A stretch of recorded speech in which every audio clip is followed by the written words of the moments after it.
Howdy, name's Rain. It's been a minute since I've uploaded a video because, I'll be honest, I ran out of things to say. There hadn't really been anything that I've thought up recently that I could even tell that would be a good enough story that would not be extremely boring to sit through. I mean, I'm boring enough as it is, for goodness sake. But seriously, lately I just haven't had anything to say.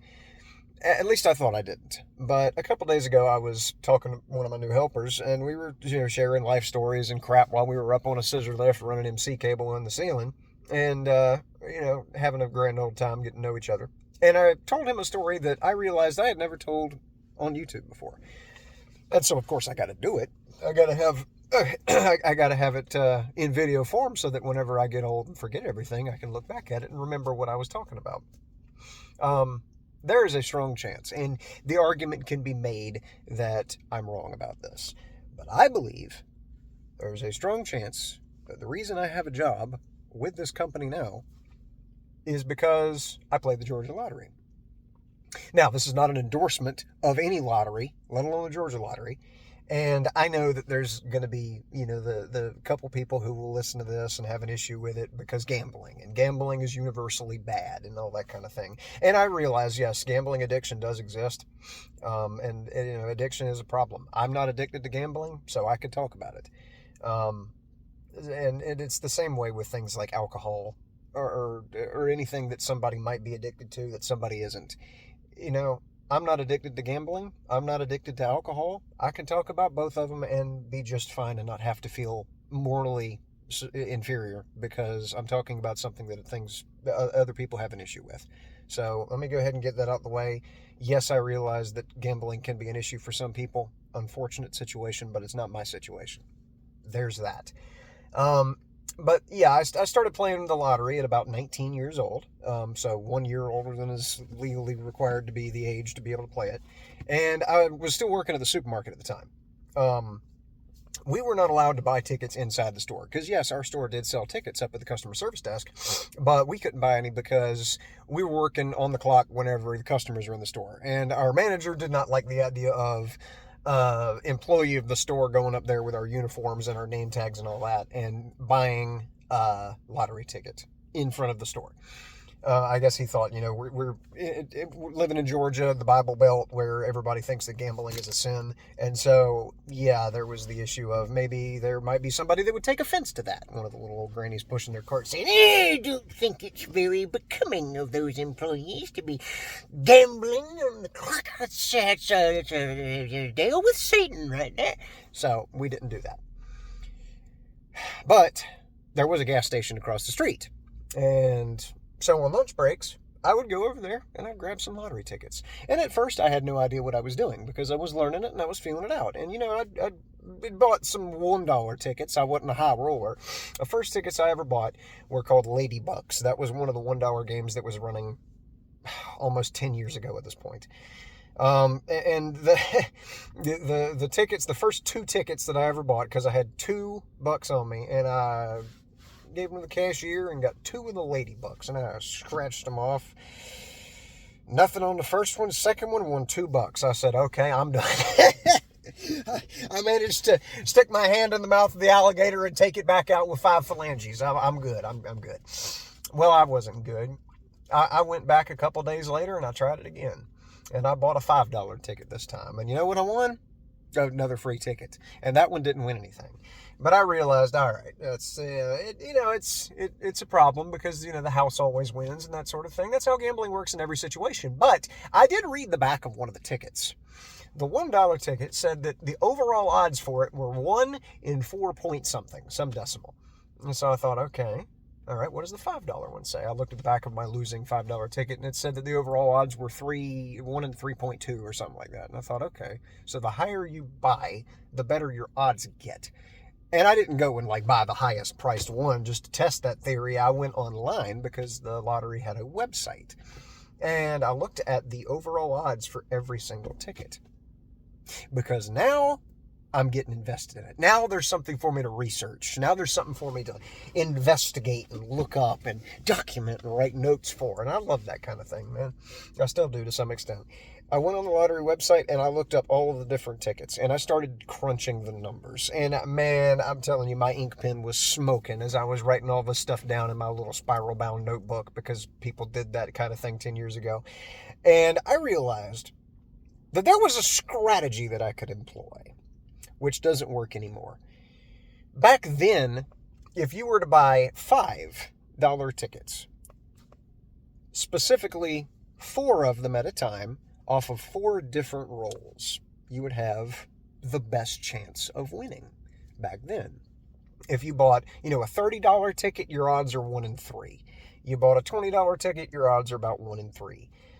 But the best odds that I could figure out without having to spend too much money, because $30, for one ticket, you're probably not going to make it out with that. But the $5 tickets, if you spread it out off 4 different rolls, because there will almost never be consecutive winning tickets, you could usually make it out at least breaking even, because you would almost invariably win on 1 of them. Usually you would win on 2 of them. And usually the price, the amount that you would win off of those 2 would be enough to break you even. It would add up to $20 across those 2 winning tickets. And so then the game was to try to win on a 3rd one. And if you could win on a 3rd one, you would usually go over the 20 and win back. And my philosophy was that if I went to play the lottery and I wound up $1 up, I would quit for the day. Would run off with the winnings, even if it was $1. I gamified the heck out of a gambling game. I'm telling you, man, I was crunching the numbers. I had a composition book, which I do think I still have. I'll have to look. A little black and white 100-page composition book where I had written down all of my lottery activity. All of the tickets that I had bought on which specific day. And about a couple months into doing this, buying like once or twice a week, I remember distinctly looking at this book and doing the math and thinking, man, I am $340 something ahead right now. And people say you can't do this and make any money, which you can't. You can't. But I did. And for a while, it was just kind of, steady at that. I hung out in the 300 range for a while. And eventually I decided, this is for the scratch-offs, the scratch-off tickets. But what if I play the ones where you got to fill in the number? Let me look into that. So I looked in, and of course, Mega Millions and Powerball are a scam. The odds for winning even the most basic prize on that is horrible. But the Cash 3 and Cash 4, or Pick 3 or Pick 4, whatever you want to say, those were decent odds, but not for much of a payout. And then I found Keno. And Keno is a game that I don't know how many states have it. I know that the Georgia Lottery has it, and I know that I invested myself so hard into researching that, because there's so many elements to the game, to the Keno game, that I thought it was fascinating to me how they had constructed Keno and what the odds were for everything. And so I did a bunch of math, and it might be the same way now. I know that back then, the best game that you could play in terms of risk versus the amount that you put into it was picking 4 Keno balls, Keno numbers. And I picked, I don't remember what my numbers were. I know that if you look at your cell phone, you got the numbers, and then each number has 3 or 4 letters corresponding to it. So I looked up, what would it be to play my sister's names? Both of my sisters. If I played their names, what would it be? And I knew at the time, picking random numbers, the quick pick option that is on every scratch, or not every scratch off, but every fill in the box ticket is going to win most of the time. I believe there was a statistic that came out a while ago that said 70% of Mega Millions jackpot winners used quick pick instead of picking their own numbers. And I knew that was true, but I thought, okay, well, it's random enough. So I played my sister's names.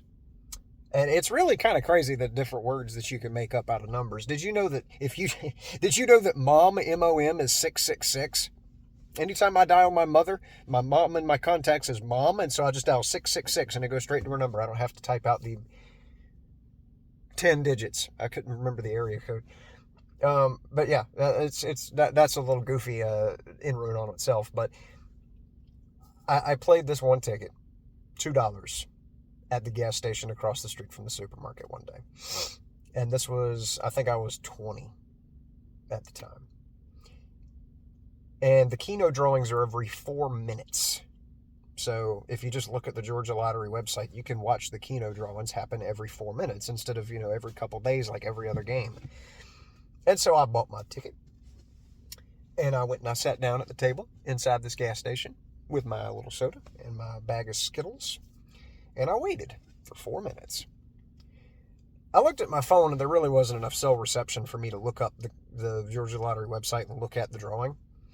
But there was a little scanning machine, an automatic scanning machine, like a lottery scanner on the countertop at the cash register, where you could go over there and run the barcode of the ticket up underneath it and it would scan it and tell you if it won or not. And so I waited about 5 minutes. And I walked over to that scanning machine and I stuck my Keno ticket up in there. And it said, "Winner, please see lottery office," on the screen on this device. And I said, well, that's strange. Every time that I've ever scanned a ticket underneath this machine, it's always said winner and then how much I won, please see lottery retailer. The only time you actually have to take a ticket to the office, the lottery office in Savannah, is if you win over $600. Because you can win up to $600 before you have to claim it on your taxes. And so I walked over to the cash register and I said, "Ma'am, would you please scan this and tell me how much I won on it?" Because the machine there, I don't know, it's broke or something. I don't know what's going on with it. And so she scanned it and she said, "It's not telling me how much you won on it. It's just telling me you need to go to the lottery office." And I said, "Well, your register must be broke too." So I snuck up out of there. Because if anybody who had any experience, I thought that everybody knew how the lottery worked. I didn't realize I had over-researched it into oblivion to the point that I was basically I had a bachelor's degree in the Georgia Lottery. So, yeah, I was afraid of nothing, honestly. But I walked outside, hoping that nobody was following me. Oh, no, I'm going to get my winning ticket here. So I got where there was better reception, and I looked it up on the lottery website, and I had won $700 on a $2 ticket. And the damnedest thing about it is that if I had paid $1 extra, I would have won $980 because of a game mechanic similar to Powerball that Keno has, where you pick one ball, and I'm not going to explain it. I could explain it. I could explain how the Georgia Lottery works and how to optimize it 10 years ago for an hour. I don't know how it works now. But I had won $700. I could not believe it. I had dropped my bag of Skittles. I was so surprised. And so I said, all right, well, now I got to go to the lottery office. So that weekend I did. And as I was coming back home from that lottery office, having registered that ticket and written my information on the back of it, and I was waiting for that $700 check, I stopped by a gas station, a different one than usual. And I'd gone inside, and I'd gotten myself a caffeinated drink because I've been addicted to caffeine since I was 13. And stood in line, and I thought, I just got done winning $700, and I told myself I should probably quit while I'm ahead. But what's $20? And so I bought 4 $5 tickets along with my caffeinated drink. And rather than scratching all of them off, I did the smart thing because there's a scanner sitting there on the countertop. I went around, after I got out of line, I went around behind a pallet of sodas and I scratched all of the barcodes off. And I scanned each of them. And the last one that I scanned was a Spanish $5 Super Loteria ticket, which looks like a tic-tac-toe board. And I scanned it and it said, "Winner, please see lottery office." And I said, no shot. The other 3 lost, and this is the one that wins. Well, I walked outside because I knew the person at the register wasn't going to be able to tell me how much it was. And I sat in my truck and I scratched it off. And the way this tic-tac-toe board was set up was so confusing because it had a bunch of pictures that you had to match up with the tic-tac-toe board. And like if you got all 4 of them in this row, then you won this prize, and all 4 of them in this row, you win this prize. I looked at this ticket for 20 minutes before I realized I'd won $1,000. On a $5 ticket. I had just gotten back from the lottery office, and now I got to turn around and go back. In less than a week's time, I had won $1,700. Could not believe it. And so, about a week later, I'm sitting there in the lunchroom at the break room at our supermarket. I had not gone across the street to buy a lottery ticket because I wanted to stop. I'm ahead by so much. I was already ahead before I had won the 700 on the Keno and the 1,000 on the Super Lotteria. Let me just stop. You know, I'm making off like a bandit here. But everybody on lunch break, I tell stories to everybody. I like people to listen to me, and I like attention, and I like being able to tell people stories and things. It makes me happy. And I had told them about the lottery after it was, the money was safely deposited where they couldn't get it from me. And there was this one girl sitting at the lunch table with me whom I've talked about in a previous video. And she told me she didn't believe me. If you had that kind of King Midas luck, buddy, you wouldn't be here. And I said, what do you mean? She said, you just keep going winning on the lottery and you eventually quit from working here. And I said, well, I mean, it's not guaranteed. I'm not going to be able to win every time. I win most of the time, though, because I've got a strategy. And she said, uh-huh. You got a strategy, eh? I said, yes. She said, all right, show me your strategy. I said, I don't have enough money on me to do the strategy right now. I've got $2 in my wallet. And she said, well, use it. Go buy a $2 lottery ticket. I said, it's the only $2 of cash I got on me. And she said, you've been winning all this money and you don't carry cash around with you. I said, no, I keep it under my mattress. And she said, all right, well, go use that $2 and grab a $2 ticket. I want to see it. I want to see the magic hands at work. And coming from her, that's horrible to hear. Yeah. I went ahead and did what I was told before she threw something at me. I went to the cash register. I had taken off my shirt so that I could go to the register and appear to be a plainclothesman. And this customer service lady walked up to me and she said, okay, well, you took your uniform off. I know why you're here, because she'd heard about the lottery shenanigans too. And I said, yeah, give me a $2 ticket. Gave her the $2. She said, all right, which one? I said, I don't care. I never asked anybody whenever I'd go up to the register. I'd never tell them this specific ticket. I would just tell them, give me 4 tickets off of 4 different rolls. Don't care which ones you give me as long as they're off of 4 different rolls. And same thing here. Just give me a random $2 ticket. I don't care. So she gave me a $2 ticket. And I walked back into the lunchroom and I sat down next to this girl. I think I called her Angela in the previous video. I don't remember. Angela or Angel or Angelica. Sat down next to her and I said, all right, you want to see me lose? I'm going to lose because this is not my strategy. She said, you're not going to lose. I said, I probably am, but here we go. Scratched all the numbers off. Didn't win a blasted thing. Until the last frame where I won $500. If I'm lying, I'm dying. I look pretty alive. Listen, I didn't ask for this. All right, this magic hand, I can't help it. All right? The magic drips from every pore whether I want it to or not. It just happens. And so what did I do with that money, you might ask? What did I do with that $2,200 that I had won over the course of 2 weeks? Well, I paired it with the money that I had already won and money that I already had saved up, and I went to a technical college here in Savannah. And I took a basic electrical technician course, and that was the only thing on my resume whenever I applied to work at this electrical contractor that I'm working for now. I didn't have anything else to put on my resume. I had worked with my grandfather, since I was 9 on motors and stuff. But you can't put that on a resume because it's off the books. It's under the table. It's not, taxable income where he's paying me $10 a week to work with him on motors. That's nothing. That's nothing you can put on a resume. But now I actually had something I could put on there. And I went and I got hired with this company with only that on my resume. And I don't know if I would have been able to get a job with absolutely nothing. Just walking in there saying, I worked in retail. Can you give me a job? Working in one of the most dangerous industries in America? I don't know. Maybe I would have a job with this company.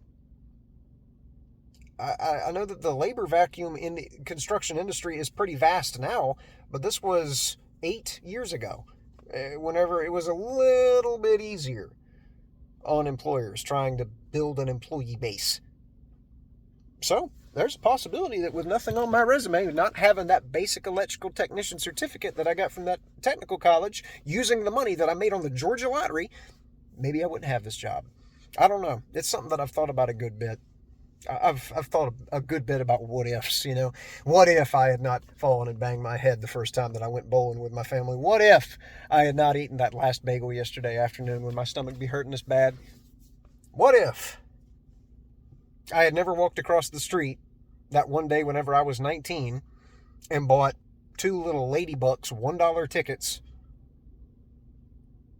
10 o'clock at night, sitting there in my bed thinking, there's tickets I got on lunch break today. I think I'm going to get some more tomorrow. What if I hadn't let the intrusive thoughts win? Gambling may not be a sin. Maybe it is. I don't know. And it's definitely not a way to make money. You want a dependable, reliable income? You get a job like this. The skilled trades, preferably, because, boy, we can make some money around here. But it might be, possibly, why have a job? You just never know. There's all sorts of possibilities. Schrodinger's job, you might say.